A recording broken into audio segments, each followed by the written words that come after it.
Adapun konstruksi perkaranya diduga telah terjadi peristiwa sebagai berikut. SYL menjabat Menteri Pertanian RI periode 2019 sampai dengan 2024 di Kementerian Pertanian Indonesia. Selanjutnya dalam periode kepemimpinan SYL selaku Menteri Pertanian, KS diangkat dan dilantik selaku Sekretaris Jenderal Kementerian Pertanian, dan MH juga diangkat dan dilantik selaku Direktur Alat dan Mesin pada Direktorat Jenderal Prasarana dan Sarana Pertanian Kementerian Pertanian. Dengan jabatannya tersebut, SYL kemudian membuat kebijakan personal yang diantaranya melakukan pungutan hingga menerima setoran dari ASN internal Kementan untuk memenuhi kebutuhan pribadi termasuk keluarga intinya. Kurun waktu kebijakan SYL untuk memungut hingga menerima setoran tersebut berlangsung dari tahun 2020 sampai dengan tahun 2023. SYL menginstruksikan dengan menugaskan KS dan MH melakukan penarikan sejumlah uang dari unit eselon 1 dan eselon 2 dalam bentuk penyerahan tunai, transfer rekening bank hingga pemberian dalam bentuk barang maupun jasa. Terdapat bentuk paksaan dari SYL terhadap para ASN di Kementerian Pertanian, diantaranya dengan dimutasi ke unit kerja lain hingga dialihkan status jabatannya menjadi fungsional.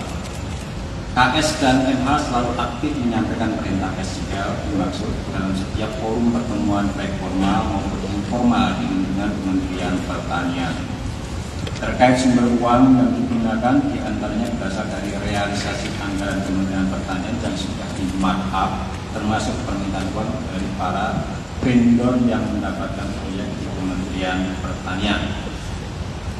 Atas arahan SYL, KS dan MH memerintahkan bawahnya untuk mengumpulkan sejumlah uang di eselon 1, para direktur jenderal, kepala badan hingga sekretaris di masing-masing eselon 1 dengan besaran nilai yang telah ditentukan SYL yang kisaran nilai $4.000 Amerika sampai dengan $10.000 Amerika.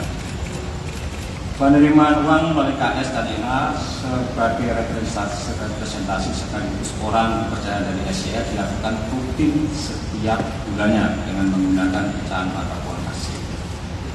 Penggunaan uang oleh SYL yang juga diketahui KS dan MH antara lain untuk pembayaran cicilan kartu kredit, cicilan pembelian mobil Alphard oleh SYL, perbaikan rumah pribadi, tiket pesawat bagi keluarga, hingga pengobatan dan perawatan wajah bagi keluarga yang nilainya mencapai miliaran rupiah. Uang yang dinikmati SYL bersama-sama dengan KS dan MH sebagai bukti permulaan sejumlah sekitar 13,9 miliar rupiah, dan penelusuran lebih lanjut masih terus dilakukan oleh tim penyidik. Terdapat penggunaan uang lain oleh SYL bersama-sama dengan KS dan MH serta sejumlah pejabat di Kementerian Pertanian untuk ibadah umroh di tanah suci dengan nilai miliaran rupiah. Selain itu ditemukan juga aliran penggunaan uang sebagaimana tertanya di SYL yang ditujukan untuk kepentingan Partai Nasdem dengan nilai miliaran rupiah. Penerimaan lainnya dalam bentuk gratifikasi yang diterima SYL bersama KS dan MH juga masih terus dilakukan penelusuran dan pendalaman oleh tim penyidik. Untuk kepentingan proses penyidikan lebih lanjut, tim penyidik melakukan penahanan terhadap tersangka SYL dan tersangka MH terhitung mulai hari ini masing-masing 20 hari kerja mulai tanggal 13 Oktober 2023 sampai dengan tanggal 1 November tahun 2023 di rutan KPK. Para tersangka disangkakan melanggar pasal 12 huruf E. Ini ureannya apa itu bunyi dari pasal, isi dari pasal 12E. Saya bacakan.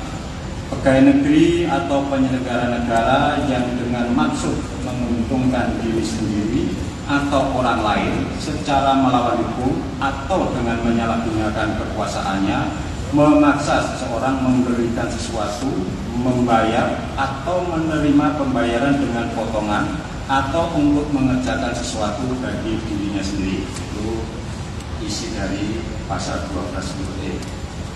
Dan pasal 12 huruf B besar, ini terkait dengan gratifikasi, Undang-Undang Republik Indonesia Nomor 31 Tahun 1999 tentang pemberantasan tindak pidana korupsi sebagaimana telah diubah dengan Undang-Undang Nomor 20 Tahun 2001 tentang perubahan atas Undang-Undang Republik Indonesia Nomor 31 Tahun 1999 tentang pemberantasan tindak pidana korupsi junto pasal 55 ayat 1 ke 1 KUHP. Sedangkan tersangka SYL turut pula disangkakan melanggar pasal 3 dan atau pasal 4 Undang-Undang Nomor 8 Tahun 2010 tentang tindak pidana pencucian uang. Demikian saya sampaikan atas nama pimpinan Komisi Pemberantasan